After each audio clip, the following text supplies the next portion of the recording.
Energy inside of you that we're coming, don't you? You got to feel it that we're going to be there. You got to feel it when you get in that stadium. You better get in there early because time to kick off consumes. Baby, we're coming. Do you understand it? Do you feel that? Do you understand the intensity, the excitement, the adrenaline, the rush that I got right now that I can't wait till this thing kicks off because we are coming. Boulder, Colorado, you have no idea what you blessed me with, the opportunity that you've given me, and I feel like I owe you. So every day I'm going to work for you. I'm going to strain for you. I'm going to develop for you. I'm going to commit for you. I'm going to do the things that others wouldn't do. Baby, we're coming. So anybody ask you something about when is he coming back, you say, I don't know, but I know he's coming. First, I appreciate all y'all boys, my DVs, defense as a whole. I really appreciate y'all. Y'all don't know how much y'all mean to me personally, man, how much I talk about y'all guys.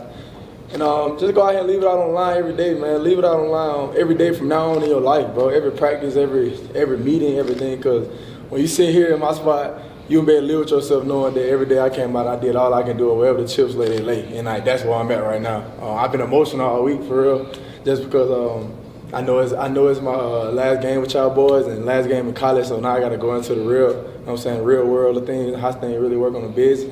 And I just keep telling myself, like, ever since I walked on camp at 18, I put it all on the line. So, I mean, whatever God blessed me to do after this, I mean, it's all up to Him. I know I did everything I could do. So I feel like y'all should, everybody, that's a good feeling to have when you all done, you know, all you did, all you can do. So I just go hard, man. Let's put on for the more and finish our season out strong. They feel like the closing of a chapter.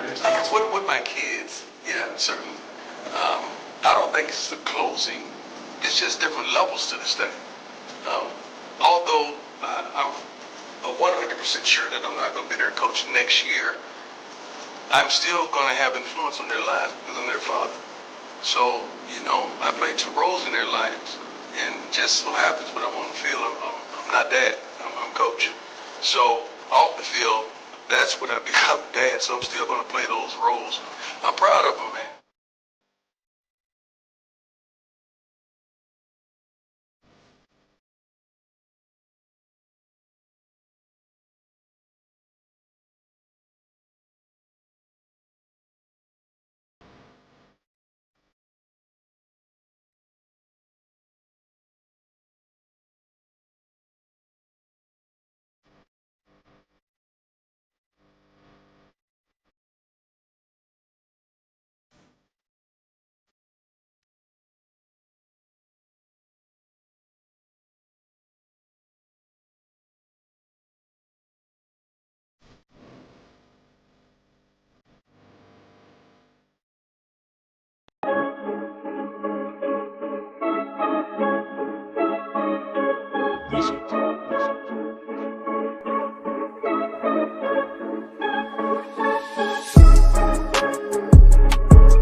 Colorado defense. They got different characters on this team, and that's why they are must-see TV.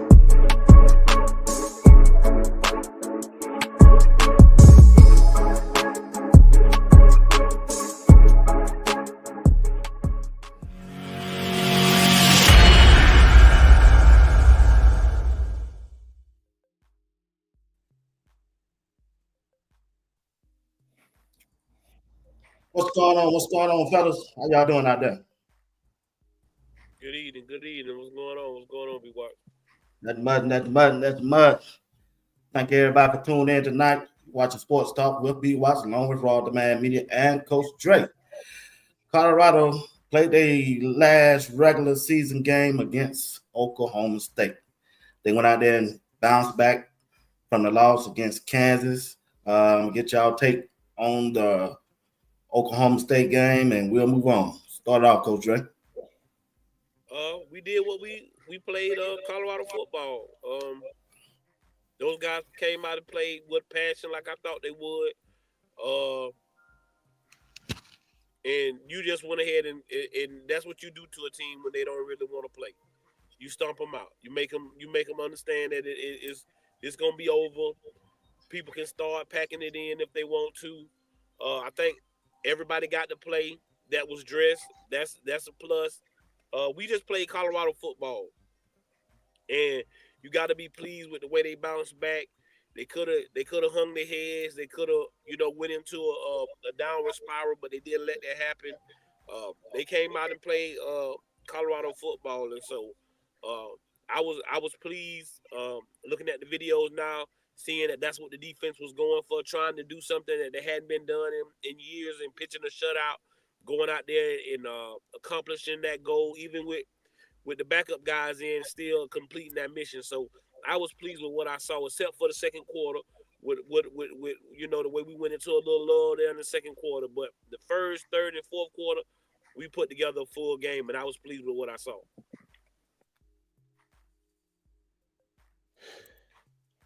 Yeah, I mean, it was just a BTA. That's just that simple, man. We came out on a mission. We accomplished the mission that we set out to do. Is to go out and play for these 24 guys. As seniors. Last time playing at Folsom Field. So I think we went in and accomplished the goal that we set out and go and dominate. And it was a BTA, and it's just that simple. When we look at the overall season, how you think it turned out for y'all? Y'all satisfied with the 9-3? I am. I mean, I predicted them to go 10-2. They were one off. That's college football, but I'm well pleased of how the way they performed, especially Shadur, Travis, Cabral, Scipio, Craig, all them seniors, man.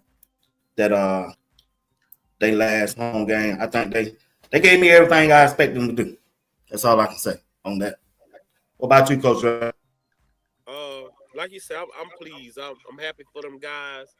I'm happy for Coach Prime. You looking at two brothers that's been here from the jump, and that's been consistently telling y'all just be patient, give Coach Prime time. He gonna figure this out. I told people that I seen this story wrote before. They just gonna change the names in the story. Some of the names stayed the same, but now we gonna write a new chapter. But when we did our prediction show, I was right at 9-3 or 10-2. I had us with 3 losses, so I was right around what I thought we would be at. Like I said, I'm pleased with those guys. I'm pleased with the defense and seeing what Coach Livingston could do, showing that Coach Prime picked the heck of a football coach. Coach Lowhost, Coach Sapp, D. Lewis, promoting Dancy, showing that heart, what he can do with them linebackers. Coach Halo that we added at the last minute. But yeah, there's nothing for nobody to hang their heads about. I know a lot of people wish we could be in the Big 12 championship, and I think we all wish that. But that's not what God saw fit for us to be in this year. He let these young men, these 24 seniors, lay the foundation. These 24 seniors lay the foundation. Something that you can build on, and that's all you can ask for. That's all you can ask for, is to do what they did and build a foundation. Shadur told you at his press conference, I'm gonna do everything in my power to make sure that this is a super team.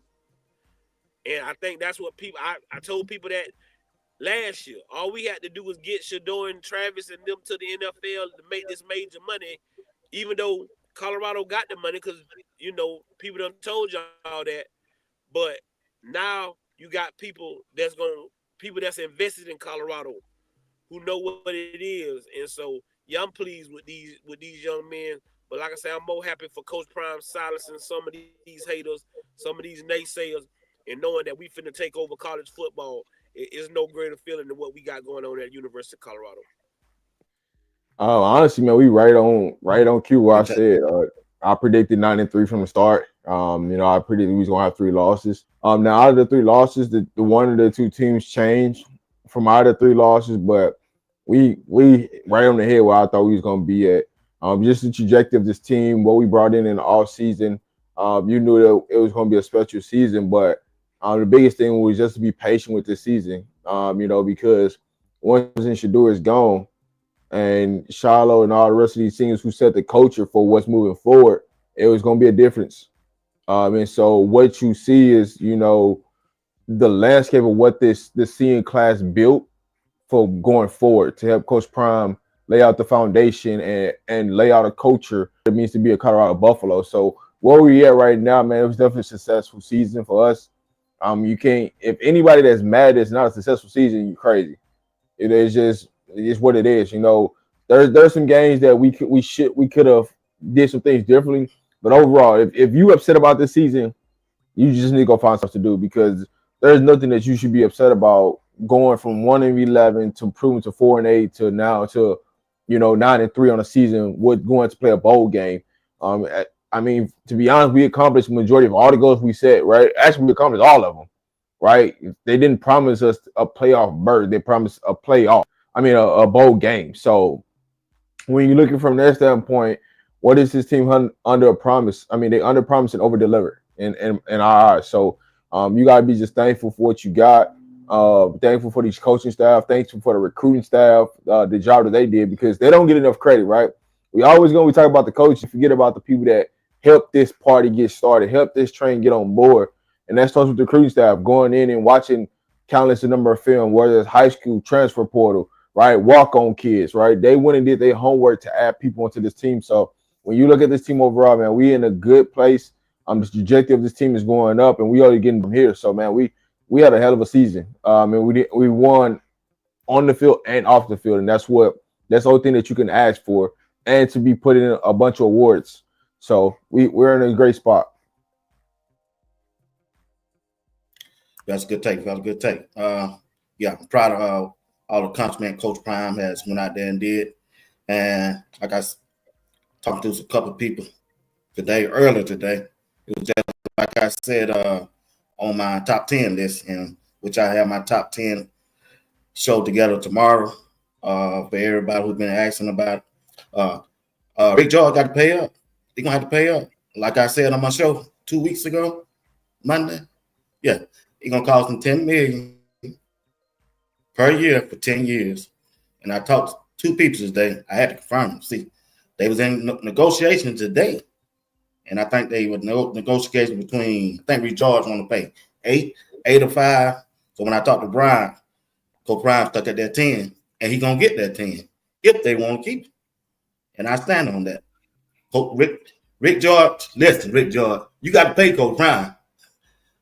You're going to have to pay him. Not because he needs the money. It's about respect. That's what you got to respect what he done because he done did everything he said he was going to do. His first 2 years so far. So I'm going to go on my Instagram. I'm going to blow that thing up tonight as soon as I get off. Thank y'all for the cash out. I see it again. I see you. Once again, everybody the other night. Appreciate y'all.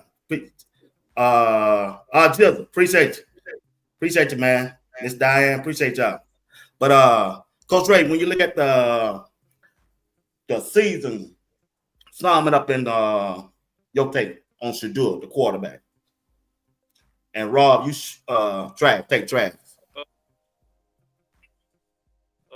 What is there you can't say about this young man? He's been doubted because of his last name. If Shadur Sanders was anybody else, I mean, he'd have been a 5-star coming out of high school. That's why he wasn't a 5-star. I want people to know he had every major offer in the country. Alabama, Georgia. And for a young man to love his daddy and to have the respect in this day and age with what's going on in the world with, black fathers and this, to go say, hey, I know I'm a D1 player, but I'm gonna go take my talent to a HBCU and build up that platform and build up those guys. Go down there, never lose a SWAC game, and then to hear you'll never be a first round draft pick. You're just an HBCU quarterback. That's why you went there, to come to Colorado and do what he's done at the University of Colorado. He should be a Heisman finalist.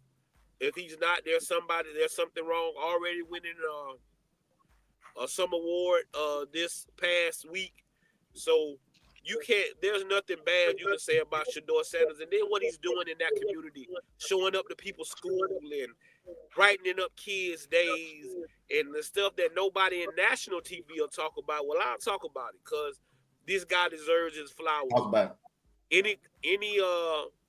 Any NFL team that need a quarterback, if you're not talking about Shadur Sanders, then I don't know what you're talking about, because not only is he going to bring what he's going to do for your franchise as a whole is going to be amazing, because he brings something that you can't teach. He has a high IQ. He already knows what he wants. He's established. He's really been living a pro lifestyle these last few years at the University of Colorado. But the biggest thing is he a great young man. Never had any trouble. You never heard about him getting into anything.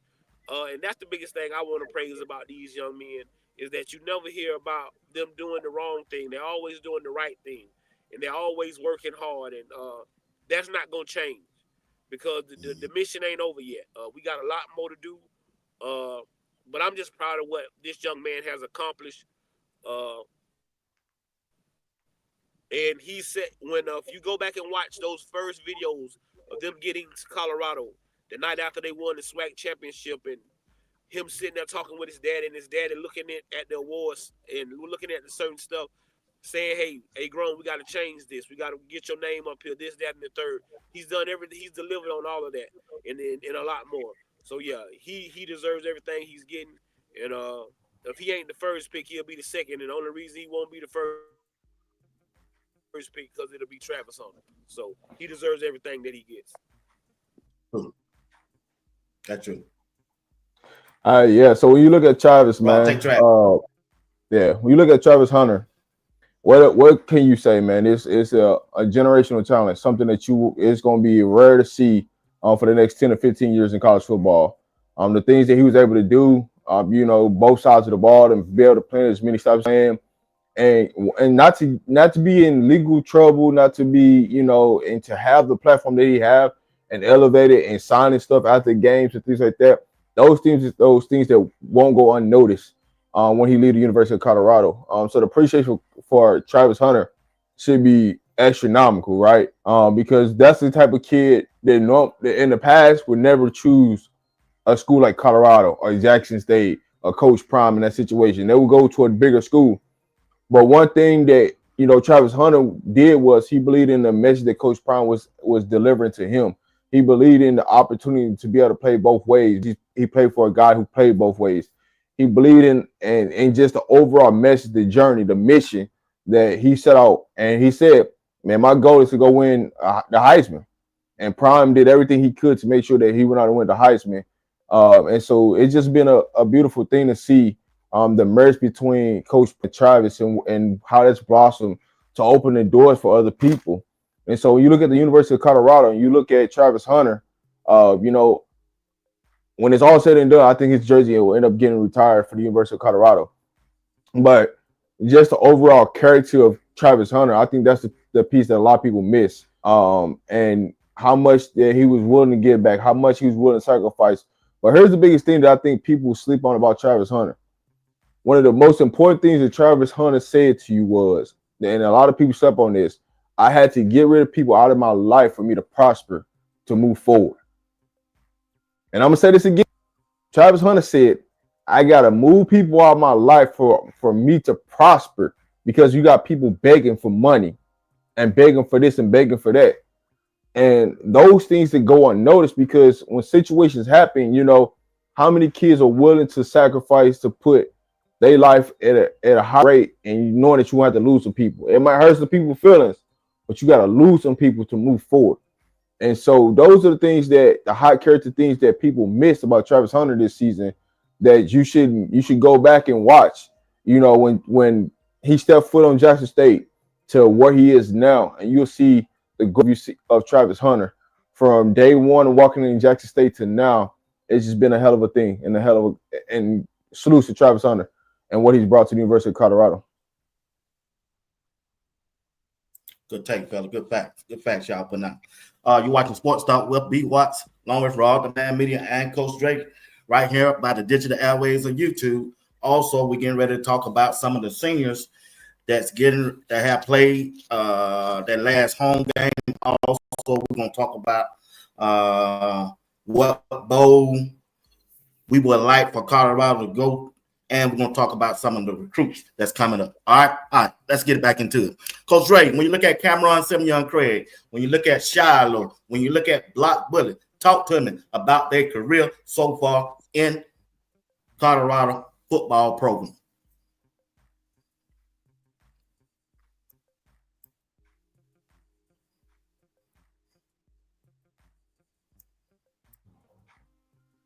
You're on mute. Oh, when you talking about Silman Craig, you talking about everything that you want in a young man. The epitome of what it is to be slept on, to be told that it's not going to happen for you, and to know that people believe in you enough to where you came from Alabama to Texas to play high school football, only had a few scholarships, go to Jackson State, start as a freshman, as a sophomore, come to University of Colorado where people said, Prime just gonna give you a job. And that's not what happened. You earned your job, and when you got your spot, you never gave it back. And he's the epitome of a teammate. He's what you want. He's what see you looking for in football players. You put his name up there when you say, what am I looking for in a CU football player, along with Charlie Offerdall, you put Silman Craig up there. There's nothing more to say about him. He's a great young man, and I think he'll get drafted late or he'll make a free agent. As far as Shadur Sanders, all this hate, all this negativity, a lot of y'all gonna eat a lot of words. This kid played at the University of South Carolina. He's another kid. The only reason coming out of high school he wasn't a 5-star was because he Deion Sanders' son. That's it. But he went to the University of South Carolina, SEC blue blood. He was on every special teams. He was playing. Again, he's another kid that I love my daddy so much. I love my daddy so much that I'll give up. I'll leave the Power 5 rankings. Go look at his first year at South Carolina. He was on every special teams and he was playing, especially those last 2 to 3 games. I'll leave the SEC to come to the HBCU realm. When he first got to Jackson State, there was no one better. This kid has fought through injuries. He's never cried. He's never made excuses. When he played bad, he told you he played bad. He didn't need y'all to get on here and try to knock him down. Shadur Sanders is going to make a lot of noise in the NFL. He going to make a lot of people eat their words. And I'm so proud of his consistency and the way he kept getting back up when people tried to knock him down. You saw what it made. He knocked Ali Gordon in the next week this week. That kid is for real. And he's going to make a lot of people eat their words. And that's just what it is. Block bully, he's going to be the definition of the one technique in the NFL. You can't move him. He's another kid that was undersized. I know that's what people told him. Oh, you will never make it to college. His work ethic. And then when you listen to the young man talk to the team on senior night, you realize that this young man has it all together. And he's leading the way for his little brother. to make sure that his little brother gets to where he needs to go. And when you got a leader like him, you can't talk about nothing else but what I'm talking about is great young men. He's never had a problem.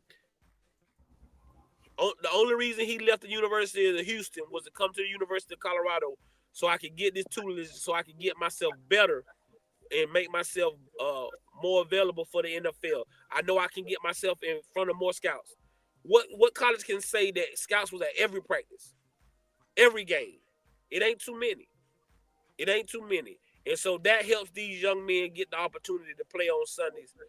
But and he's another kid that came in and laid a great foundation. He's gonna be truly missed at the University of Colorado. But I think we gonna find a way. He got his little brother there, and I think his little brother gonna keep that name going. So yeah, we're proud of that kid and what he's meant coming in just this year and making a big difference at the University of Colorado. Good take. Rob, when you look at linebacker like Bentley, when you look at I want to say Preston Hodge, he is singing. When you look at Herman Smith, when you look at it's one more. I don't know if Tyler Brown. I think if Tyler Brown got one more year, or that's it. Yeah, he coming back. When you look at them guys, he coming back. Tyler Brown. Okay. Yeah, he when coming you look back. at Yes, sir. Okay, appreciate it. When you look at those rest of the seniors, Rob, what you see like LaJonte Webster, when you look at Will Shepherd, how did they perform this year for you, and what the future look good? How did the future look for them? Oh man, listen, the plan was to come in here, execute a 1-year plan, right, to help you get to the league. But when they got here, they realized how much of family culture this really was.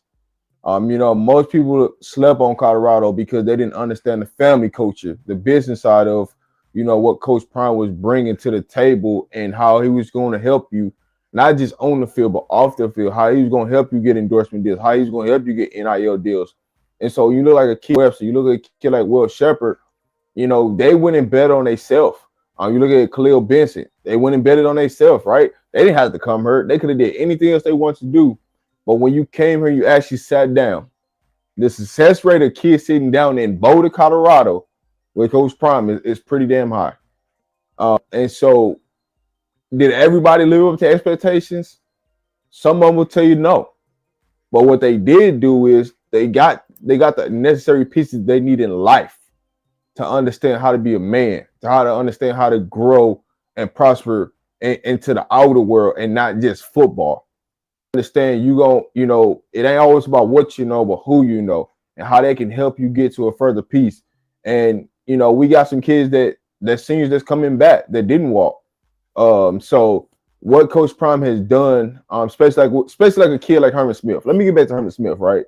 You look at a kid like Herman Smith who started at Jackson State and then transferred and went to a different college to come back and play at the University of Colorado. Did he play the reps that he wanted to play on defense? He didn't. But that kid went out there and busted his tail on special teams every time he got a moment to come into the game. And when he did get his moments on defense, he was out there, hitting. So the person that I wish, that could have physically been out there more is a kid like Travis J. in his character and where he come from, what he stand for from Florida. In a small little a small little town in Florida that nobody really know where it's at unless you're from Florida. He was healthy enough to give the capabilities of what he could have on the football field. And so, and I go with another person, B. Gant, another kid. They transferred from Florida State. It's some character kids in this senior room that barring injury stopped them from really going out there and contribute. But you know what? They stayed with the course. They stayed tied in with this team. They understood, hey, my time might be up here, but I'm going to do everything I can to get back to this program and the knowledge and the wisdom into the younger kids that's here and to teach them through the ropes of what to do and how to help things grow. And what they're going to learn out of that situation is how Coach Prime is going to help them in life outside of football and help them whatever journey they're trying to go on, whether that's the XFL or whether that's, the Canada League. He's going to do something to prosper to help them to pay back something to them. But like Coach Prime always say, you got to give something to get something. If something. I need something. And so what this senior class has done is they given a lot of foundation to the University of Colorado. And that foundational piece allowed Colorado to help them to recruit.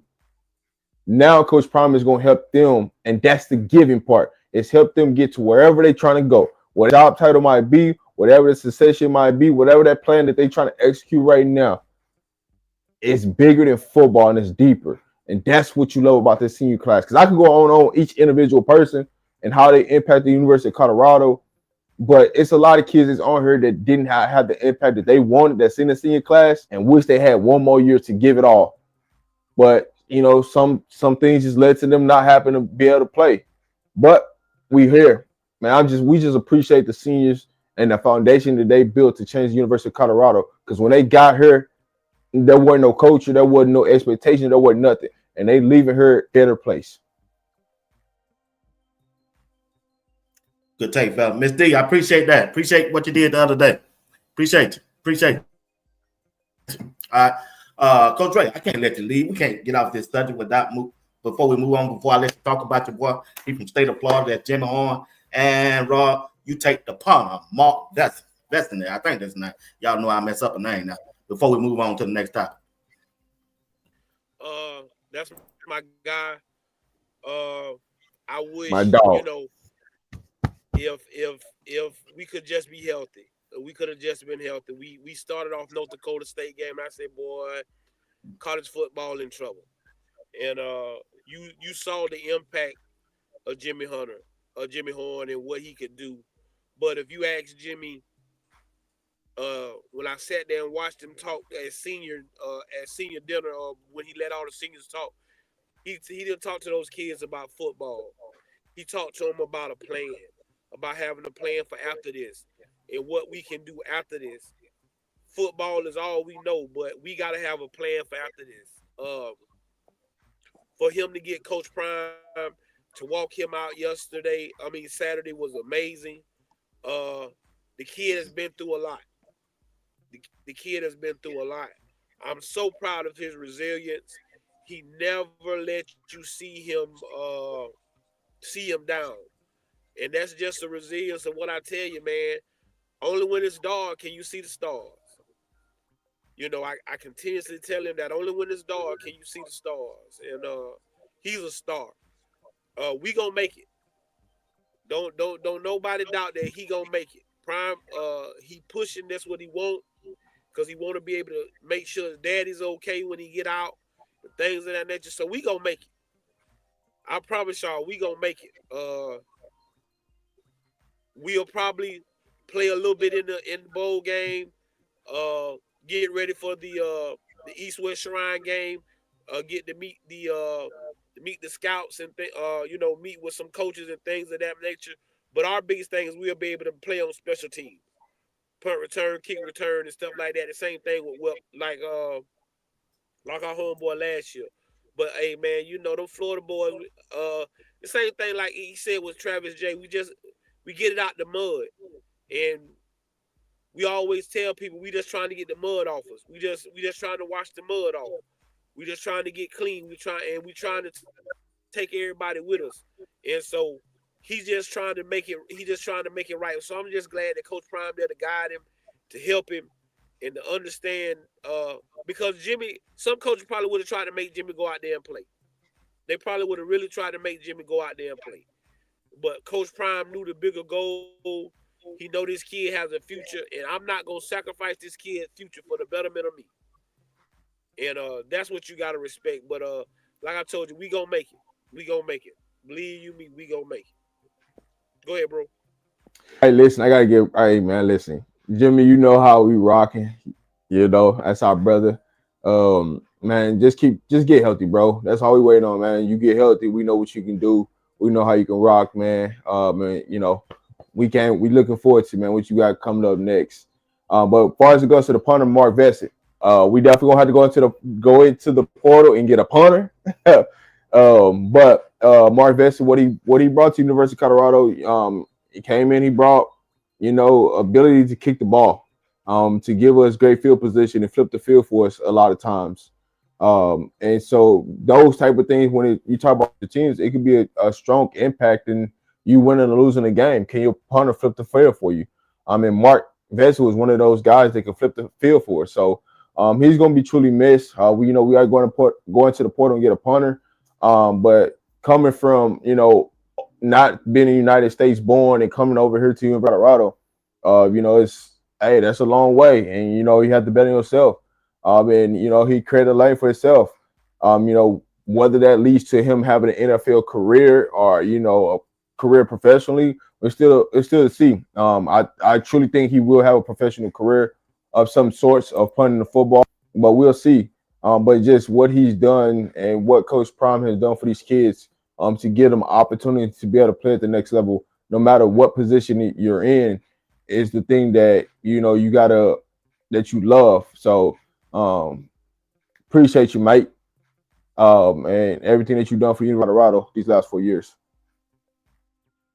Yeah, I think he's gonna get drafted too, Rob. I'm supposed to I talk. think he'll be undrafted. I don't think he's gonna get drafted. I think he'll be undrafted. Okay, all right. I believe he's gonna get drafted. But talk with Nick. Well, I ain't gonna call him name. Nick. I talked to my sources. They said they already got a kicker and they got a punter. It's just a matter of time whenever they want to roll it out. So that's what they told me on that. So that's a good thing to have. All right, let's move on to the bowl. Which bowl? Colorado gonna be going to. Everybody keep telling me it's gonna be the Alamo Bowl, and when I did my little research on it, well, they're paying a lot of money. It's gonna be hard to try and turn that down. He might not want to go to it. Boy, that's about the man. Let's see. I had it some. Let's see. Nobody think I'm lying to him. So let me show y'all a little something that I found. We want the Holiday Bowl. We want the Holiday Bowl. We want to go play somebody else that's not in our conference. I know what we want. That ain't what Rick George want. I heard. They say they got to feed them boys. Man, this what's called bowl. This bowl, I pay $8 million, bro. They ain't gonna turn that down. Right there in Texas. All right, listen. Everybody want Coach Prime. Everybody want Coach Money. We'll talk. Man, them other bowls ain't paying for $4 million, $2 million. I don't look that up. According to the recent information, the Alamo Bowl typically pays each participating team around $8.8 million combined. I ain't finna turn that down, bro. See that word typically? They gonna be at that bowl. Hey, BWatts, you see that keyword typically pays? We talking about Coach Prime. You gonna pay for Colorado to come there. I don't care what bowl you in. You gonna pay to get them there. Now the other team might have to take a little less, but we gonna get ours. The total payout for both teams paying in the Alamo use it. Man, you got to be in the playoff to get more than that. Yeah, you just gonna have to. Yeah, I just don't see. But go ahead, Coach Drake.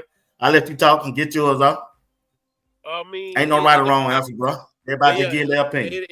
It don't matter to me. I just want to play a decent team. Yeah, I'm the same way. I just, you know what I'm saying, that's my biggest thing. I just want to play somebody decent.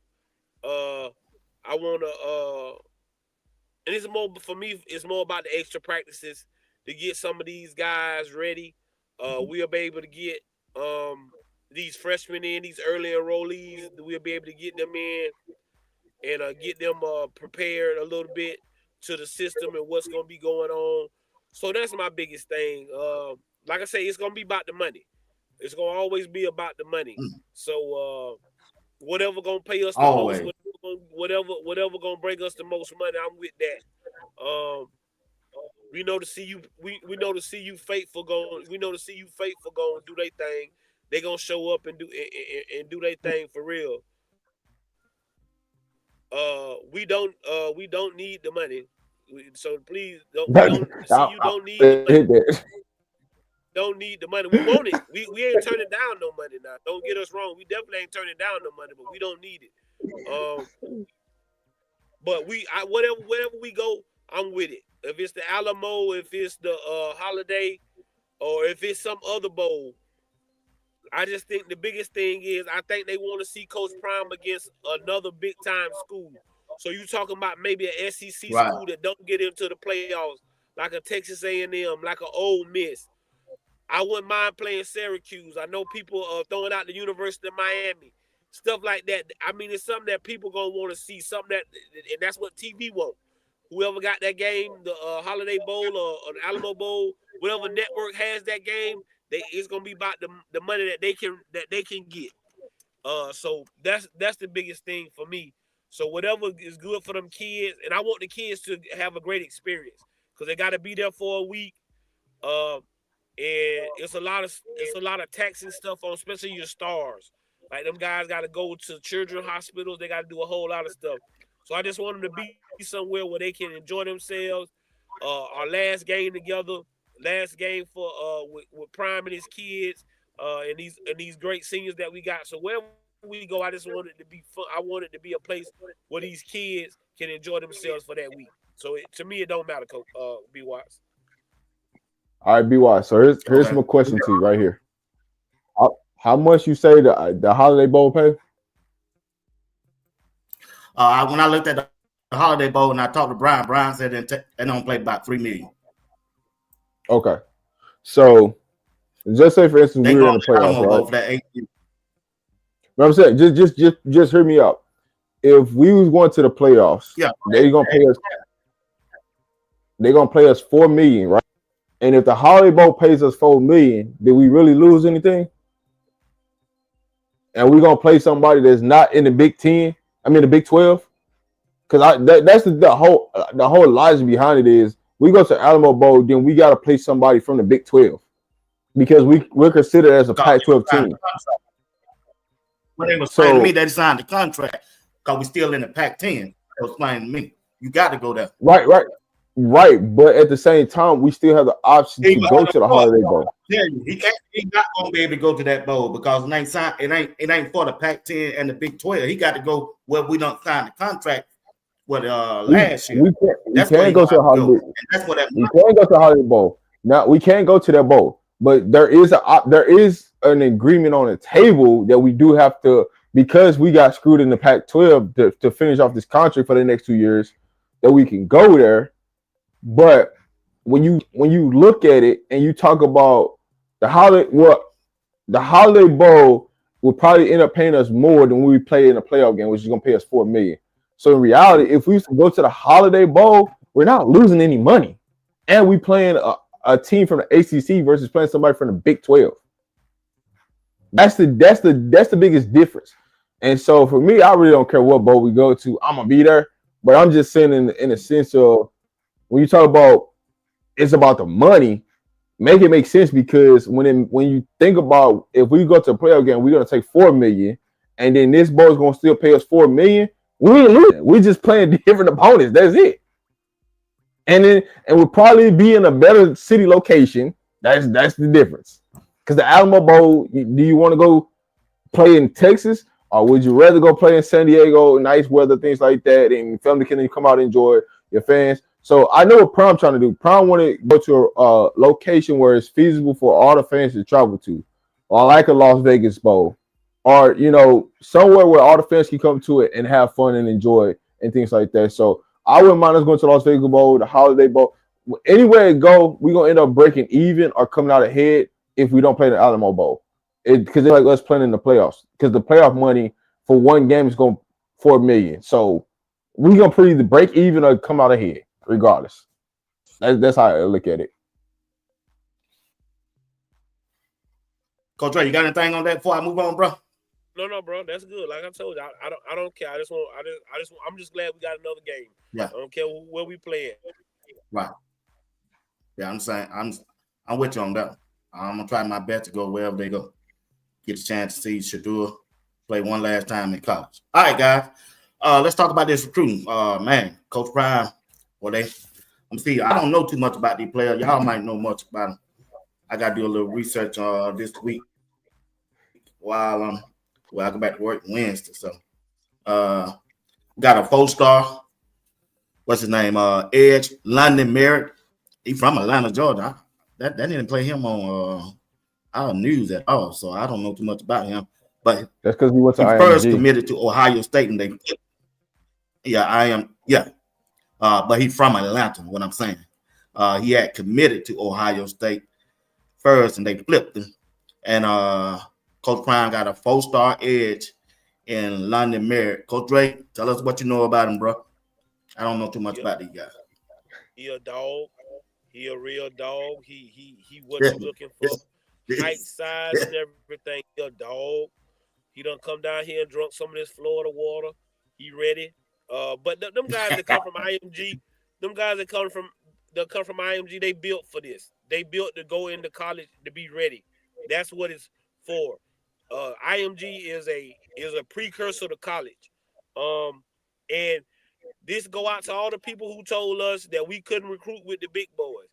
Prime would never get a kid to flip from a major college. Y'all just gonna get 3 stars and maybe some weak 2 stars. That's for all y'all who said that. But this kid is for real. He come from a great home. Like I said, he from up your way in Georgia. They sent him down here to get him because they felt like the kid was ready. And that also that has him a little more ready for college because he hasn't been living with his parents. He's been living here down here in Bradenton, Florida, away from his parents, living on, having to get himself up and get himself ready to class, get himself to practice. So he's already accustomed to the college way of life. You get what I'm saying? But on the football field, what you looking for? Yeah, quick, strong. He gonna get in here and get in. He gonna be an early enrollee. He gonna get in this Coach Mo program, get bigger, faster, stronger. He couldn't be blocked. BWatts. People don't know it, but one of the coaches that coached with me last year, he took a job down there at IMG, and he's one of the first. That's one of the first. He said, "Coach, this guy can't be blocked." So I know that this kid is gonna come in. You get with Dancy, you get with Lewis, you get with Warren Sapp. This kid could be amazing. So to get that kid to flip from Ohio State, and when people said Prime would never be able to do that, that was big. That was big. Hey, Coach Ray, before Raw go, you think Big George and George Singh had a lot to do with that? Him and Cash Cleveland, they helped him get him in there. You think so? Sometimes I tell people all the time, everybody want to talk, but sometimes you got to sit back and listen and watch. When Coach Prime, when Big George got there last year, when he came in mid-season, I knew something had to be, something had to be going on with IMG because he was down there, IMG, coaching the offensive line, getting those guys right. So he coached all the offensive linemen that's coming from IMG. Big Greg coached him. Cash Cleveland. Oh, he did? Big C. Okay. So he coached. He was the offensive line coach for all of them until last season. So he didn't coach Cash and Seton their last little bit of their senior season, but he coached all of those guys. So that's also another comforting factor. Man, I didn't know that. Man. Yeah, and that's why I say sometimes people don't look at it like the way I look at it. You know what I'm saying? Okay, Coach George there. So when those guys get there and they see Coach George, their parents know Coach George. You got Cash Cleveland there. You got Big C in there. And now we talking about 4 of us that's been playing together. We gonna all go there. So now we comfortable. We feel more relaxed. We feel it's easy to get us to get acclimated. And so I think Big George is a great leader of men. And everybody that you hear talk about Big George, they have great things to say. So I expect more kids from that IMG pipeline because that's just what it is. Okay, man. Appreciate that, man. I didn't know that Big George did over there. I thought he just was on the staff. I didn't know he played no major role over there. Yeah. I'm glad you said that, man. Let me hit it butt up over there. LinkedIn. Go ahead, Rob. My bad. Oh no, I was gonna let Dre finish off for IMG because he ain't the only one. I was gonna let him finish off the whole thing. Let him ride with it. That's his territory down there. All right, Coach Dre, we got another guy that they went and got him. Alex McPherson. He's from the state of Florida, 6'4", 250 pounds. He first committed to Oklahoma State. And man, I watched some tapes on him. This boy got a first step out this world, man. They talking about they rank this dude as a what, 3-star. I said, ain't nowhere in the world, man. This dude no 3-star the way he moves. Dude got that blonde hair, remind you of what's called. But I said, no, man, this dude might, boy, you don't watch it, he might get in that star lineup, man. And he's only a 3-star because they get tired of giving IMG kids 4 and 5 stars. But he's everything. Coach Ray, I watched the footage on this dude. This dude, boy, I said, man, the way he moved. Then I heard him, Shannon Sharp, the interview said, what position are you comfortable with? He said he's comfortable with the defensive tackle, but they got him listed as an end rush. That let you know, boy. He an edge rusher. If you put a little more weight on him, he could play. He could be like a McNeil at the tackle spot. But he everything you're looking for. He's a Bosa type of kid. He put me in the mind of the Bosa brother. Yeah, there you go, Bosa. Exactly. That's what that's the mindset. He quick. He got great hands, like you say. He's got a heck of a first step. I ain't seen a quicker first step from a defensive end in a good little while. He physical, and he looking to come and play. He not looking to come around. I'm telling you, he bringing his lunch pail every day. So that was a big pickup for me. I thought he was locked in with Oklahoma State. A lot of people felt like he wasn't going to be able to flip him, but for Coach Prime to get him to come in, again, that has a lot to do with Dancy Lewis and Sap. A lot to do with those guys. He said it in his interview. To be able to be coached by those guys is a big thing. And then I told y'all we got Michael Jackson up there on the recruiting staff. All the recruiting staff is great. I love all them guys, but I just know down here in Florida, Riz Michael Jackson. And so Michael Jackson put in the call, and you got when Riz called, you got to answer. So yeah, he that guy though. He another guy gonna get there early and be able to get that work in. All right.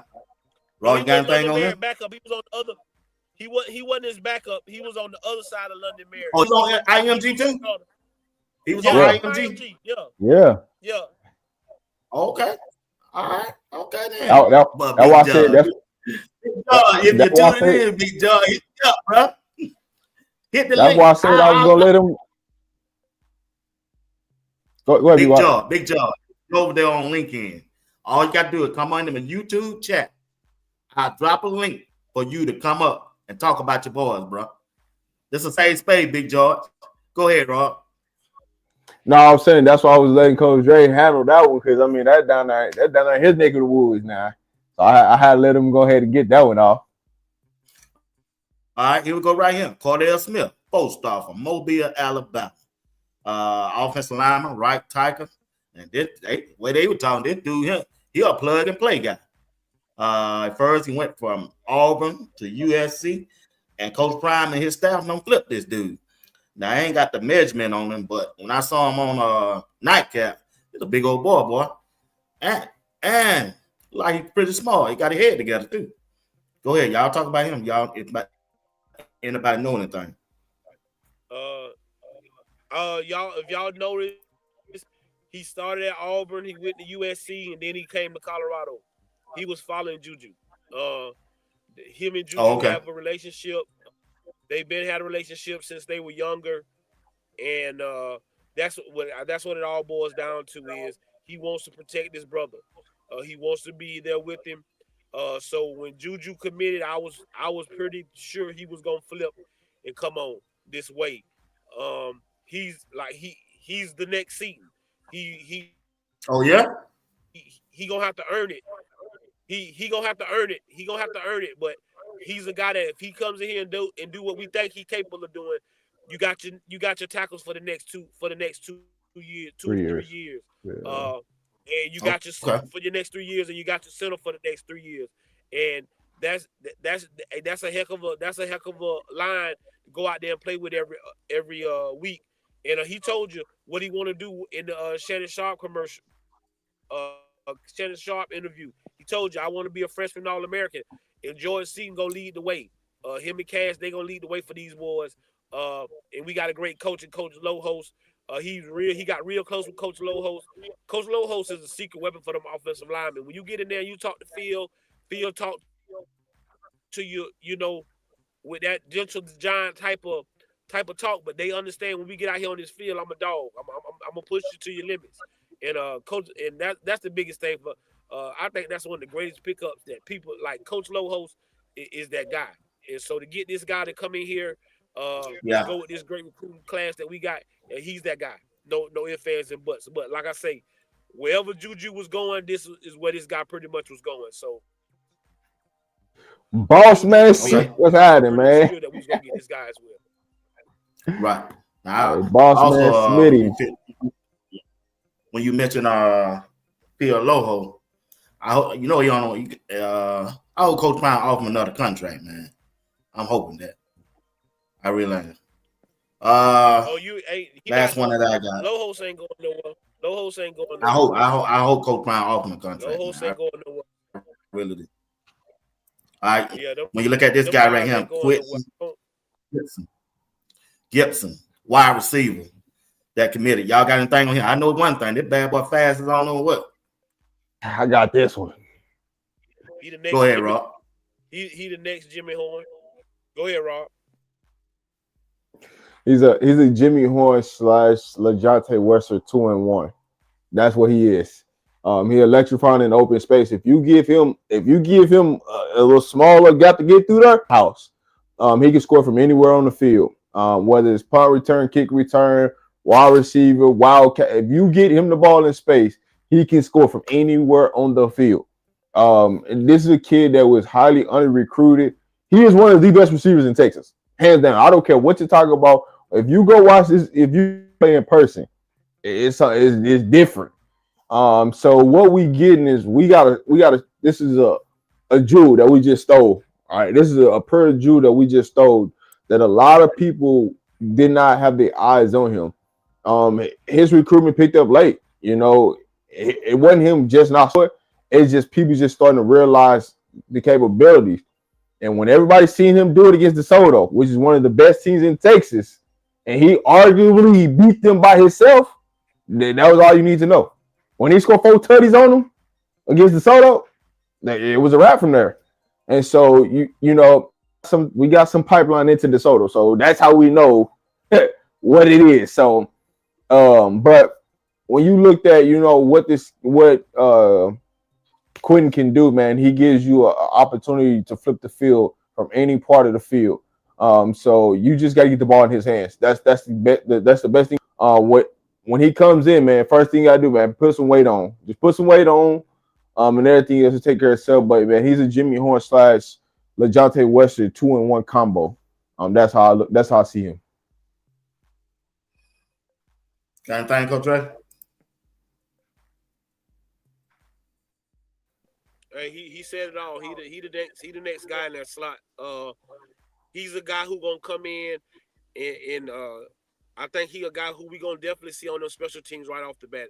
He'll be a kickoff return, punt returner right off the bat. I just think that's what he is. That's no disrespect to nobody we got on our team. That kid is just amazing. Like I say, when you go up against DeSoto, you put up 4 touchdowns. If you guys haven't, you go look. He got his highlight tape out. Hey, he makes some unbelievable catches. He is what you're looking for.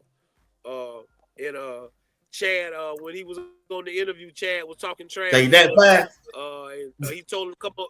Chad was talking trash to him, and he didn't back down. So I know he got that in him. He got that competitive spirit, and that's what we. Yeah, I saw that. Yeah, he didn't back down. He was talking that trash. We want guys to come here. We want people that want to come in here and compete. And that's all I know. Yeah. We want guys that want to come in here and compete. We ain't trying to hand nothing. Where you from? He from Who? Y'all he from He from? Go ahead. he from Texas. He from Texas. Okay. He from Dallas. Okay. Boy. Yeah, okay. Boy, he was on that talking track. I said, that dude, he might be talking about that track he talking. Hey, BWatts, he got 30 touchdowns on the season, and that was before he played his last playoff game. He got 30 of them. Man, that's good. That's good to know, that man. That's good to know. In one season, But I got my in one season as a wide receiver.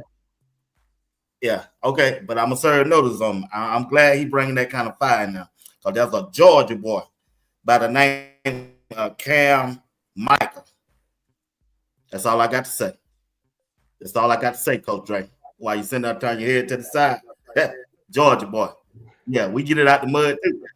We get ready to take over. No, don't laugh. Hell no, this ain't time to laugh. Hey, listen, there's no doubt. There's no doubt. There's no doubt that it's a lot of Georgia boys over there because Pastor E. Dewey Smith keep bringing them boys up there. Don't get them. You go get them. Yeah, I want to see. I want to see Cam McHale because of the simple fact is I think he would have been out there just like Draylon Miller would have been out there this year if he wouldn't have had to have those surgeries and things like that. So I just want the kid to get healthy so he can be what people think what everybody say he is. From what I saw from his highlight tapes in high school, he was that guy. So to go with this guy Quentin, to go with hey, listen, the other guys we got coming to play receiver, hey, boy, that room is gonna be just restocked. It's gonna be a nice room there. It sure is. From what I hear, I heard they trying to get 4 more. I said 4 more, but not from the transfer portal. But give me an update on Michael Carroll. Are they still after him? Well, they will be really nice. I think he's committed to Alabama, your offensive line. We'll just see what we'll see. We'll just see what Wednesday bring. You know, that's all I'm. Well, Wednesday, yeah, that's see what Wednesday bring. We'll just see what. Well, that show will be nice. Yeah. All right, that's all I got on that on the recruiting thing. I'm just sitting back and waiting on Wednesday and trying to figure out what bowl we're gonna go through so I can go and get my stuff together. I got to call the Dallas, cancel my reservation at that hotel. Here's what I'll say about the recruiting piece before you move on. Prime always has something up his on recruiting on early signing day. So if you see a kid that's supposed to commit to another school and he don't sign on Wednesday, and something about Colorado gets mentioned, it's pretty serious. So Coach Prime always got something up his sleeve. Stay tuned. We winding down on this class of 25 and moving to the class of 26. We already got what we want. There's a couple pieces out there that's left that we're trying to finish up and close down. But overall, when you look at this class, it's a hell of a job from this recruiting team. Because right now we're on that portal and go hit that portal. That's what we focus on right now. Oh yeah. I heard, boy, from what I heard already. Most of got on. It's a done deal. But Coach Dre, I'm through with Colorado. You got anything on Colorado before I move on? You good? Yeah, both of y'all good. All right. Here we go, Coach Dre. Let's talk about your boy, Gus Montgomery. He resigned as the head coach of UCF and becoming the offensive coordinator at Florida State. Coach Dre, did you see this coming? Or did Coach Prime go down there and take all them folks from him and them fan base got on him? What happened, man? Tell me what happened. That thing hit me, man. This been going on about 5 weeks, 5 or 6 weeks, and maybe a little bit before the season is what people don't understand. Some people feel like Gus didn't have the locker room. It's some things that had been said that probably shouldn't have been said, and we got people out here saying that this need to happen and that need to happen. And some things happened that made people realize that maybe Gus wasn't calling the shots. And then whatever happened on the sideline last week, that didn't help And so,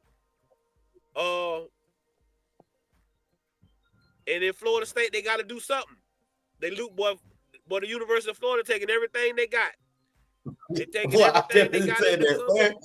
I didn't want that dude kicking out he player, man. They taking everything he got, and so now he's trying to get somebody who he can say is a genius at offense. In which don't get me wrong, I think Gus Malzahn is an offensive genius. I just don't know. I don't know if it's gonna help. I think he's gonna pass the time, bro. No, it ain't. He should have only got that dude Willie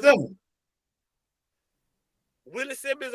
Willie Simmons on people head coaching list. I think Willie Simmons will be a head coach before he go take an offensive coordinator job. He's on FA. I know for sure he's on FAU short list. He on UCF short list. Willie Simmons can come to any Florida school and turn it around because he has his roots here, and he can get recruits. He can get recruits into a school like FAU and UCF. If I'm FAU, I know they said that Ray Lewis they ain't interested, but that's a lie. I'd be calling them up tonight and offering them the job. But Gus, I mean, I don't know what they're doing. I didn't see that coming. I thought he was just gonna resign. I didn't either, bro. I thought he was just gonna resign and see and step away for a minute, going to be the offensive coordinator at Florida State, and they don't got nothing in the cupboard. I don't get it, because boy, the way they looked last night is horrible. And I don't know, bro. I wouldn't have done it. I wouldn't have done it. I wouldn't have done it. But I mean, power to him. What's your take on it, Rob? If you Florida State, you got to do something because you hurting in recruiting. And if you got an opportunity to coach to come be your offensive coordinator, just because he about to get fired, he just protecting his money. He still gonna get paid from UCL. You just a free paycheck to go to Florida State, right up the road, and possibly bring some of your recruits there to Florida State to help out the recruit. That's pretty much what I seen. When it first came down, I was like, yeah, I mean, you could see it a mile away it was coming, but hey, right now Florida owns Florida owns college football right now in the state of Florida right now. I don't care what nobody talking about. Miami, they in a world of trouble. They in a world of trouble. Wow, man, that's crazy. Well, since let's talk about it, Coach Dre. Miami, man, what happened, bro? They been sitting on top of the world, man. First 7-8 games, bro. They were skated by 2 of those games still, but dog. That's what I was finna What say. happened to BYU? Teams like BYU. Everybody talking about we gave up our opportunity. When you look at BYU, they was in third. They lost a game. They lost their opportunity. But again, the reason is that it ain't bad for BYU because they was picked to be at the bottom just like we was. It's bad for Miami. Miami was picked hands down unanimously to win the ACC. It wasn't even supposed to be close. It was supposed to be you could give Miami the ACC trophy at the beginning of the year. That's what everybody said. But when they should have lost that game on that last play when that boy caught that ball in the back of the end zone, Miami could honestly have 4 losses right now. I know too. And then Fran Brown, I told y'all, Fran Brown is a hell of a football coach. Fran Brown is a hell of a football coach. And then he came and got our guy Nick Williams. I love Coach Nick.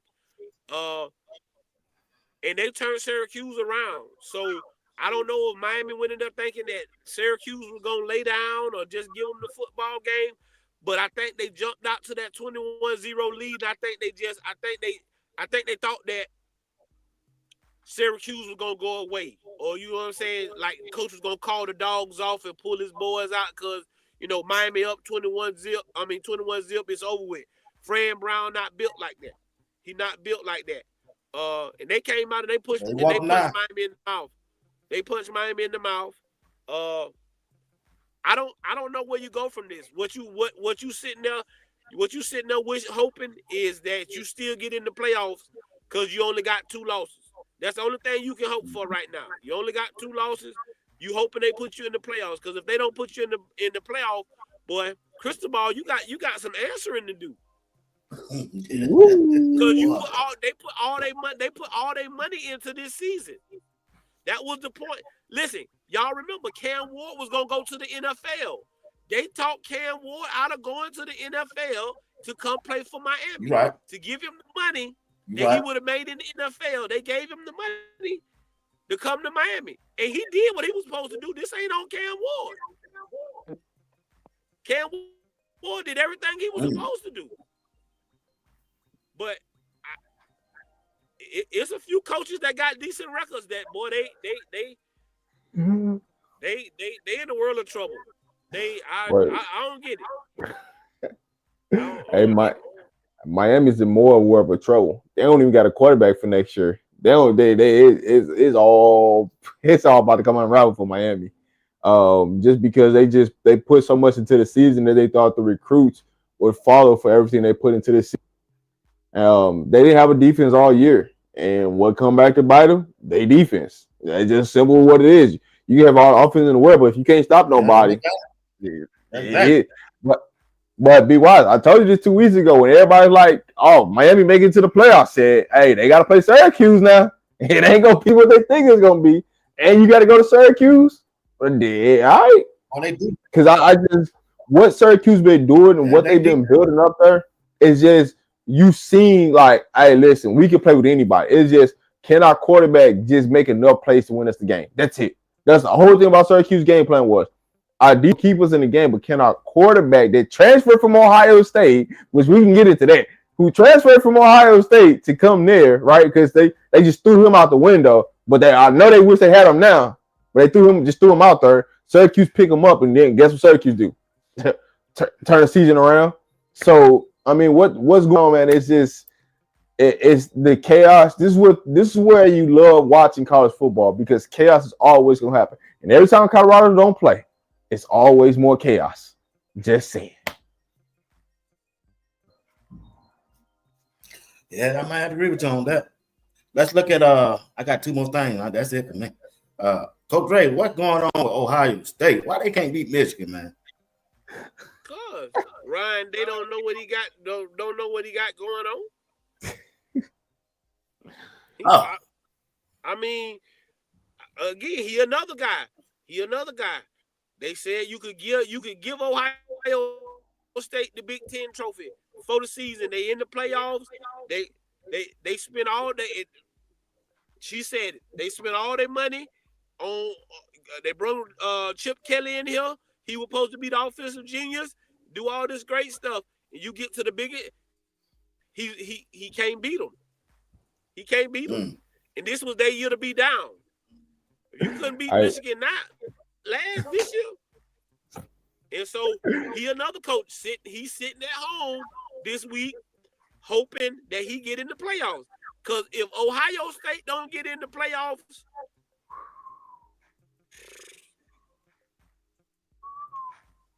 well, they bought all of them players, boy. I just don't see.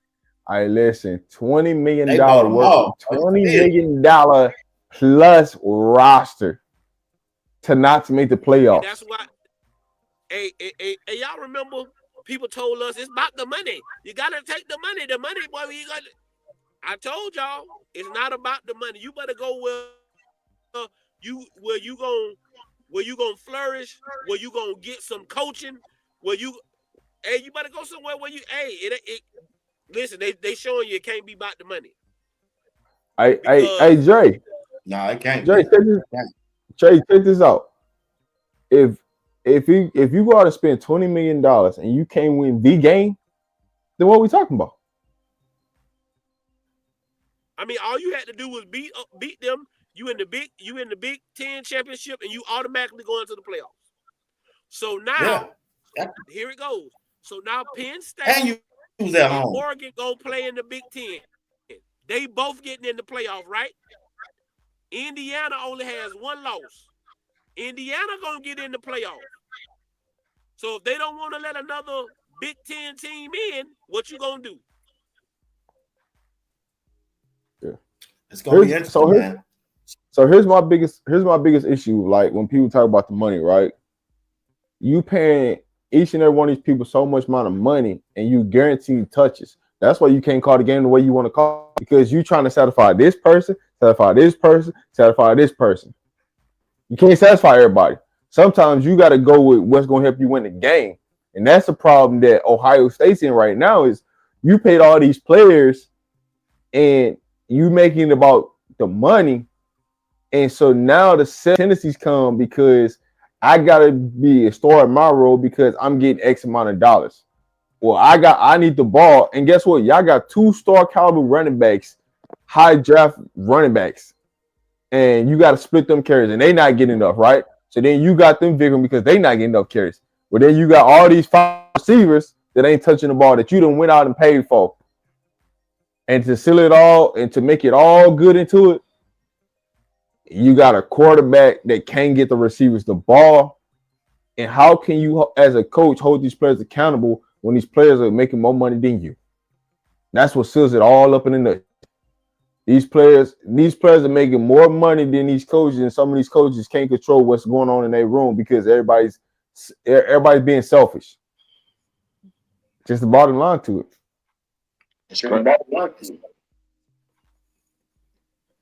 It's crazy. Oh yeah. While I was watching the game, right, I heard this guy. I don't know how true it is. I don't like repeating stuff, but it ain't true. I think Coach Ray, you hit on it in my chat, right? They said this year coming up, you got to get your roster down to 105, and I think you can't have no walk on. I think this guy said it over there. Booker was on. He said that. Is that true? Hey, listen, we've been telling you this for the last couple of weeks. It's facts. So told me that. I heard that. No. What I'm saying to you, you got to get it down to 100. You got to get it down to 105, and everybody got to be on scholarship. So it's like what they doing is that's what he said on TV. They trying to take what? Yeah, they trying to take away the because the kids are making money. They trying to take away you having kids. You having 5-star kids that's not on scholarship. So what's happening is, I want to say maybe a year or so ago, a game they did a story on a kid from Central. I want to say it was Eastern Michigan or Central Michigan, and the kid was on scholarship, but he had a teammate that was a walk-on. This kid had to work and play football. He was a starter on the offensive line, but he wasn't on scholarship because they didn't have enough scholarships. So what the boy did was he gave the boy his scholarship because him and his parents could pay for him to go to school. So something that was unbeknownst to some people was some of these kids that have the money and their parents can pay for them to go to school. They'll pay for themselves to go to school so that the coach can have extra scholarships to go get other guys. So the NCAA is stating that, hey, we don't want that. So to make it look like everybody even, everybody on scholarship. Because what they don't want to do, okay, like Florida right now. Cremani McClain is quote unquote a walk-on. Mm-hmm. If you believe he'll walk on, I got some swampland down here to sell you. Right? But that's the way they put it, as in he's not on scholarship, that he's a walk-on. So they're trying to stop all of that from going on. So that's the biggest reason why they're doing it. But this the thing, BWatts, it's some schools that's saying that they gonna buck the system and make the NCAA sue them. Because a place like Texas, a place like Oregon, they carry anywhere from 140. I know. To 150 kids. So it's like 30 kids, it's a bunch of kids you got to kick off. So some of these schools, they've been asking them to go to like 115 to 110. And the NCAA sticking with the 105. So some of these schools might try to you can't hide them now. Try to keep about 110 to 115 on their roster. But this the biggest thing is Coach Prime been doing this. Coach Prime been working on this. He been keeping his roster down. Me and Rob kind of counted it today looking at it. I think we at like 90 kids, some stuff like that, with everybody that's leaving and the kids that we know coming in, we like at 90-something scholarship ball players. You get what I'm saying? So Coach Prime has been prepared for this for a long time. I think he knew something was coming down the pipeline because, like I said, they always trying to stop. Once these kids start making money, the NCAA was trying to find a way to stop them from hiding it, because once they're making money, these kids can pay for themselves to go to school.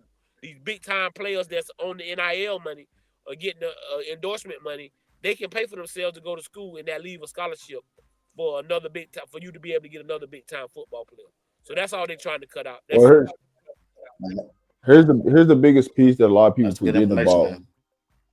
The biggest piece that a lot of people forget about in this whole situation is revenue sharing is about to start in about a season. It's one more season. Revenue sharing is going to start. So the reason why they came up with this 105 number is because now the players get a percentage of that money. So you can't pay 160 players. And if you're saying the cutoff is 105, anybody that's above 105 don't get none of that money. So just cut the roster to 105. So those are the kids that's in the revenue sharing, that's only if they get a piece of the pie. And so what they're really trying to do is anybody that's getting a revenue share from the NCAA, the NCAA is trying to show how many players can get it on a roster so they don't got to overpay. So they keep money in their pocket. And so that's why you're starting to see this reform. And so this season is going to be the most chaotic all season. That's why you see a lot of kids decommitted from schools right now with 3 days, technically 4 days until signing day, 3.5, 4 days. That's why you see a lot of kids decommit, because so many of these teams are over the limit. And so what you might see right now is, say like if you're a school like Texas, keep taking what we already said we was going to take. We going to get people through winter workouts, go through spring, and then we know we got to cut through spring. So then you're going to see a big, tremendous cut in kids come to springtime. And it's going to be all hell to pay the captain. And so some teams going to get ahead of it and do it in the winter. Some teams in the spring to get it. But here's the thing about this whole situation. Even though everybody has to be on scholarship, the whole 105, you can make scholarships into partials. And this is how the SEC schools going to try to get over. They're going to try to get to 85 scholarship to 90 scholarship players. And then they're going to start using scholarships. So then you get 2 for 1.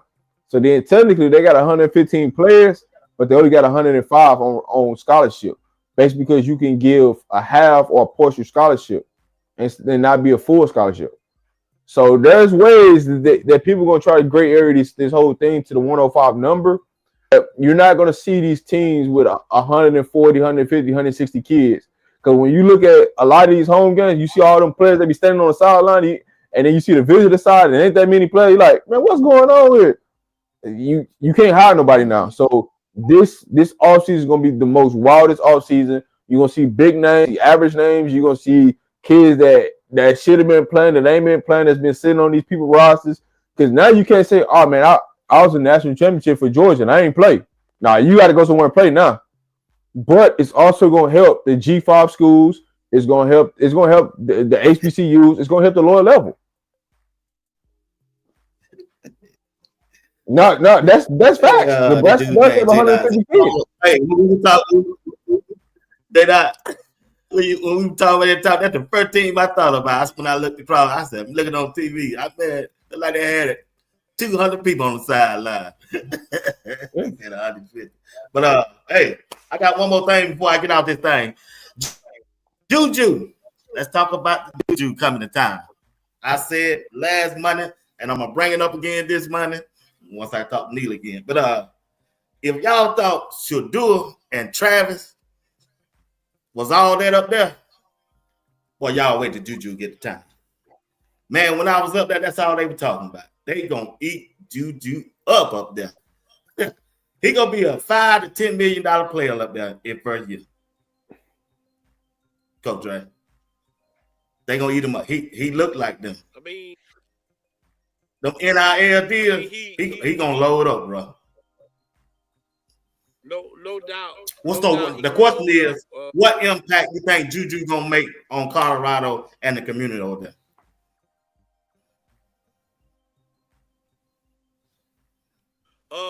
He a great kid. He a silent assassin. He don't talk much, but he's also been groomed for this.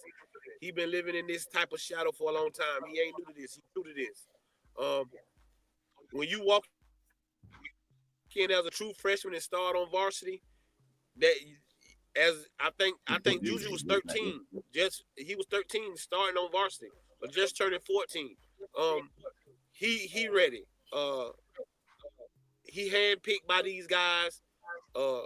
He gonna get to sit down and talk with Shadur, pick Shadur mindset, pick his brain, understand what it is to be a Colorado Buffalo. And in 3 years, I expect him to be another #1 draft pick. That's just what I see from the kid. He's poised in the pocket. He steps up. And again, the thing you're gonna see a little different. I hear everybody getting upset with the play calling. They're getting upset with Pat Shermer. Well, Pat Shermer has said it. Shadur has said, I have the green light to run what I want to run. I'm running the plays I like. That's what I'm doing. Well, that's not going to be the case next year. Whatever Pat Shermer said that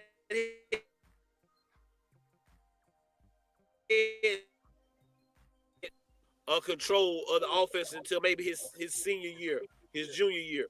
But I just expect him to come in and just take over where Shadur left off. When you see Shadur handing Juju the keys, that lets you know that he believes in this young man's talent and what he can do. All this dropping Juju down all of a sudden that he ain't saying he not the best quarterback in the country. That's just because he going to Deion Sanders and you don't want Deion Sanders to have the best quarterback in the country. There's no knock on Bryce Underwood because I think Bryce Underwood is a hell of a ball player and a good kid. Yeah. But Juju gonna come to town and he gonna just be a likable kid. He coachable. And he not looking for the spotlight like that. He just want to come in here and play football and do what's right. He's another kid that's got great upbringing. He's got a father that's gonna probably, like I said, I'm not gonna be surprised if his parents are not coming with him. And that's not. I heard somebody say, "Oh, need to let him go and no. This kid is gonna be 17 years old, and he gonna still need guidance. He gonna have the best guidance in the world with Coach Prime and those coaches. But like I said, I won't be surprised if his parents are there with him. But I just expect him to take over from where Shadur Sanders left off. I know they're not just gonna hand it to him, people.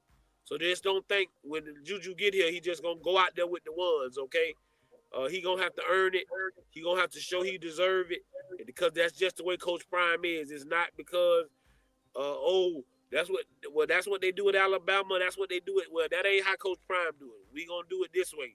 He gonna have to come in here and earn him a spot.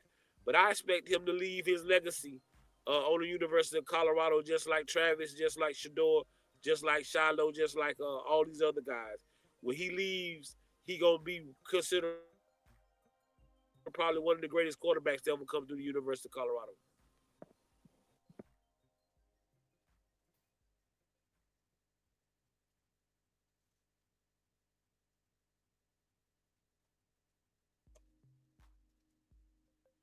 All right. Yeah. So I expect when Juju comes in to follow Shadur Sanders' motto, I expect him to come in a couple of weeks.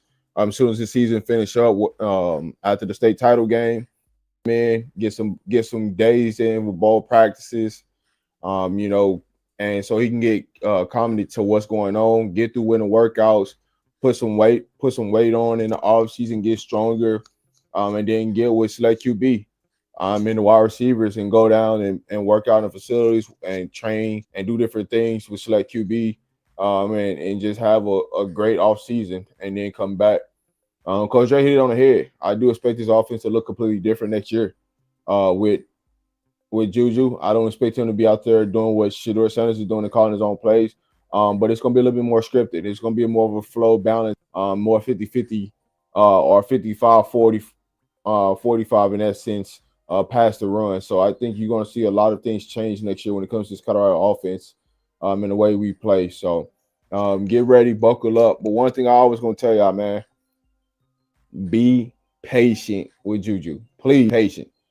He's going to make mistakes. He's a true freshman, but he's seen all type of different coverages. He's seen everything. When you talk about getting in college and playing at Division I level, things going to come at you at a faster rate. So the defensive line is a lot faster.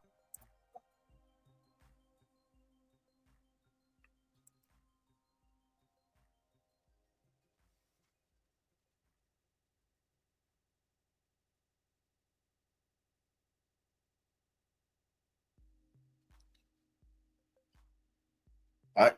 Well, you through. I don't know. It might went out or what. So, all right. Hey. Want to thank everybody for you watching Sports Talk with BWatts along with Raw Demand Media and Coach Drake tonight. Appreciate y'all for participating in the chat. And if you don't mind, hit that like button, subscribe to the channel, and share the video if you don't mind. Also, tune in tomorrow night. I got my top 10 players that performed, that had a good performance on this past Saturday against Oklahoma State. I'm telling you, it's going to be a great show. Many of you are already on email me about the show. I appreciate that and everything. But also, Tuesday, I got JR and Mr. Steve Woodland. On Wednesday, I'll be back by myself. Thursday, Greg said it, and that'll be it for this week until next Sunday. We'll get ready for the last words. Go ahead and start it off, Rod, Drake, and we're in this thing. I appreciate everybody for tuning in. Y'all know tomorrow we back at it. Monday, Wednesday, Friday, Sunday. Y'all know our schedule on our end. We back at it. This week you're gonna see a lot of recruiting things going on, a lot of firing, a lot of hiring, a lot of player movement. So if anybody leaves, the University of Colorado unexpectedly or anything like that, don't get mad at the kid for whatever decision they make moving forward. They got to do what's best for them. Just know we in good hands. Whatever player might leave, whatever fan favorite you are to a player, and they might leave or come and go, just be prepared for it because it's going to happen. But don't think that we don't got a plan of somebody coming in for the future. So that's all we got, man. Appreciate you guys. As always, we appreciate y'all coming through here every Sunday night, rocking with me and my brothers.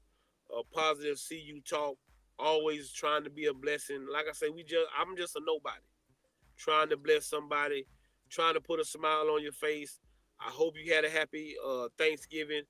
I told you, man, forgive. That's my word. That's my word right now. Forgive people, not for them, but for yourself, because you blocking your blessings, holding on to all that hate and all that envy. So forgive people and move on with your life and make your life better. Um, Always remember that after the dark, the daylight gonna come. After the dark, the sun will rise, and we got to get up and make it happen. So, like I say, we always appreciate y'all coming through. Like Rob say, we'll be on tomorrow. Y'all come through, check us out. We'll be, like I say, be more recruiting news, trying to figure out what's going on. The biggest thing is to these seniors, if you're listening, thank you. If nobody ever told you, thank you. You laid a heck of a foundation for the University of Colorado. Y'all stood up to Shadur and Shiloh. What y'all did for y'all father should be applauded, because there's not a lot of kids that would have done that. Would have turned down to go to Power 5, to go to HBCU and turn the program around like y'all did at Jackson, and then follow them to Colorado and make them guide and make that program what it is today. They're standing on your shoulders. Never forget where you come from. Shador told y'all he gonna try everything he can to make the University of Colorado the best football team that he can. And like I always tell you guys, if you send those ships out, those ships will come in. And if there's no contest, nobody can win. Games can't be won if they haven't been played, and prayers can't be answered if they haven't been prayed. I am your man, Coach Drake. That is my brother, Rob the Man, and that's my guy, BWatts. We'll see y'all next Sunday. God bless.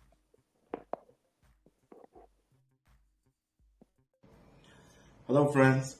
I'm Bernard Watts of Sports Talk with BWatts by the digital airways of YouTube.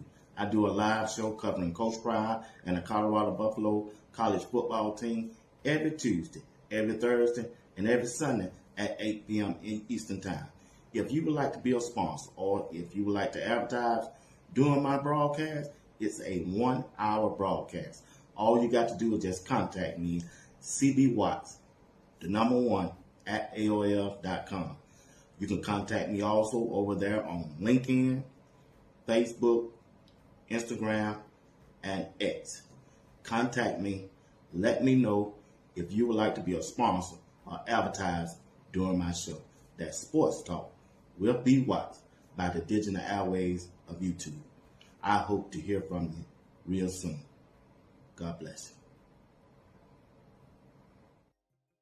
First, I appreciate all y'all boys, my DVs, defense as a whole. I really appreciate y'all. Y'all don't know how much y'all mean to me personally, man, how much I talk about y'all guys.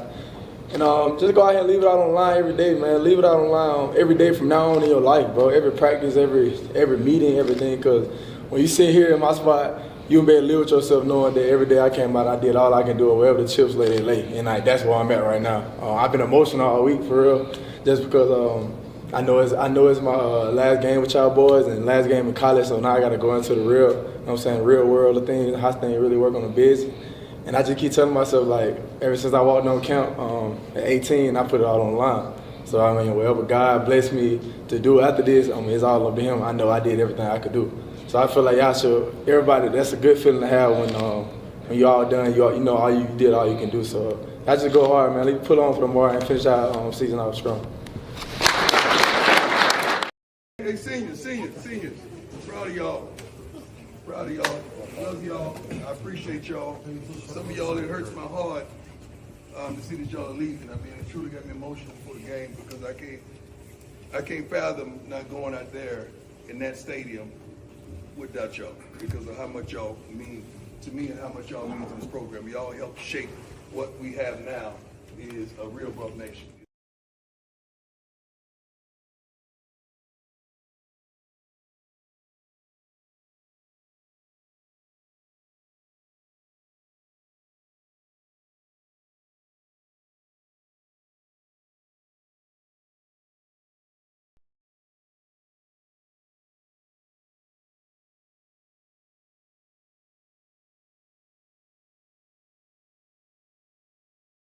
Like the closing of the chapters. With my kids, yeah, certainly. I don't think it's the closing. It's just different levels to this thing. Although I'm 100% sure that I'm not going to be their coach next year, I'm still going to have influence on their lives because I'm their father. So, you know, I play 2 roles in their lives. And just so happens when I'm on the field, I'm not dad, I'm coach. So, off the field, that's when I become dad, so I'm still going to play those roles. I'm proud of them, man.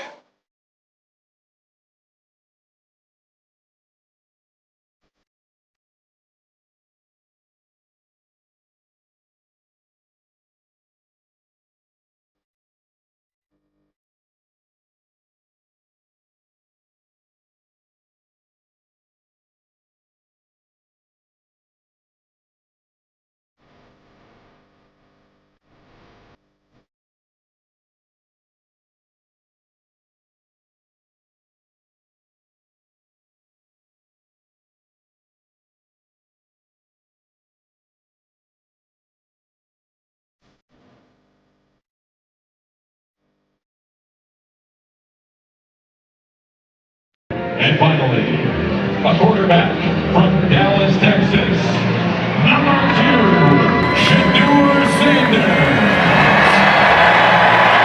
And the safety, number 21, Shiloh Sanders. Joined by Dion Cox.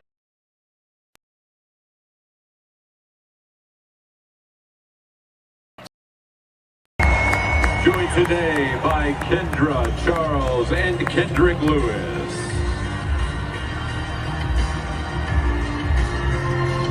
An offensive lineman from Dallas, Texas, number 70, Wyatt Hummel. Joined on the field by Cassidy Houston and Ford Hummel, along with Alexis Madorma. Next up, a safety from Greenville, Florida, number 4. Early signing day is a week away. Just, is there anything that you can share with us about that? We're going to be straight. We got what we want. You know, we don't take a lot of high school players, and the ones that we take, we want them to play immediately. We want them to produce, be productive. Best thing about it, we go into a bowl, they get to practice with us in the bowl game. So they get to get an early start and get here, and we can see what they're working with. So we're excited about that. But you know we're going to hit that portal like it hadn't been hit before. You know that. That's what we do. And we have certain positions we know everything we want. We know what we're going to get. Of course, we hadn't spoken to all the guys that are probably going to jump in the portal, but we're going to do some good things and replace some players that pretty much are darn irreplaceable. You know, what are you going to get for Travis and a Shadur? You're going to try your best to. May take 2 players of each. You may get 4 guys just to handle with those 2. And we have some great, Cam and Shadozi. So we got some great players. And Wester and Will Shepard. It's some wonderful talent that's walking out that door. But we plan on bringing some tremendous talent, as we did last year.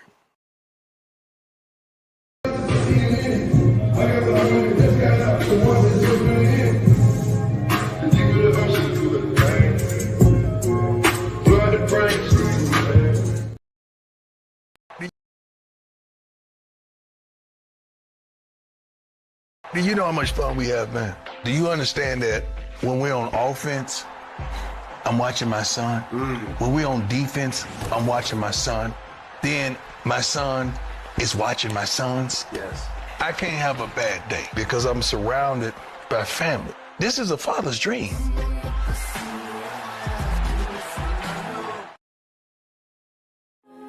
Look at me, man. Do I look like I subscribe to pressure, or do I look like I apply it? We apply pressure. We don't subscribe to it.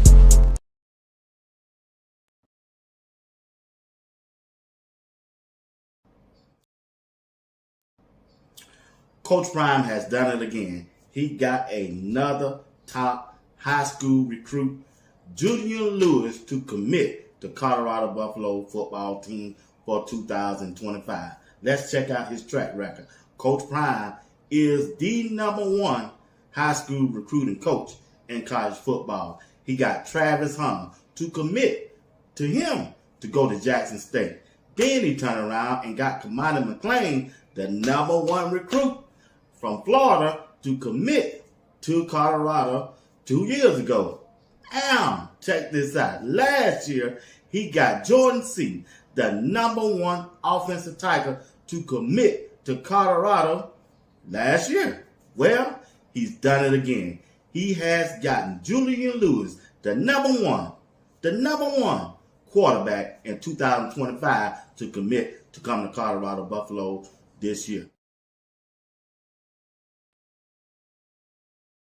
I just want to tell everybody, we get a lot of flack about me being in the portal and all right now. We've got 3 freshmen on offense that's contributing. We got Jordan Seaton, Michael Welch, and Draylon Miller. So don't let anybody out there tell you we're not recruiting high school players. We're recruiting elite high school players to come here because we're looking for guys that can play immediately. We're not looking for guys to come here in red shirt and sit on the bench and play. We're looking for guys to come here and play now. Go plus.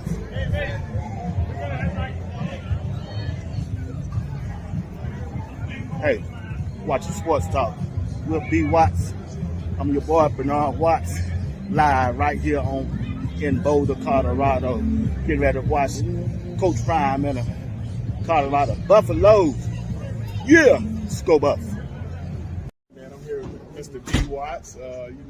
He came out here to catch the Colorado Buffaloes. We ain't gonna talk about the top 10, but shout out RDMM Media and Coach Dre, man. Let's go Buff. Let's go Buff.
They got different characters on this team, and that's why they are must-see TV.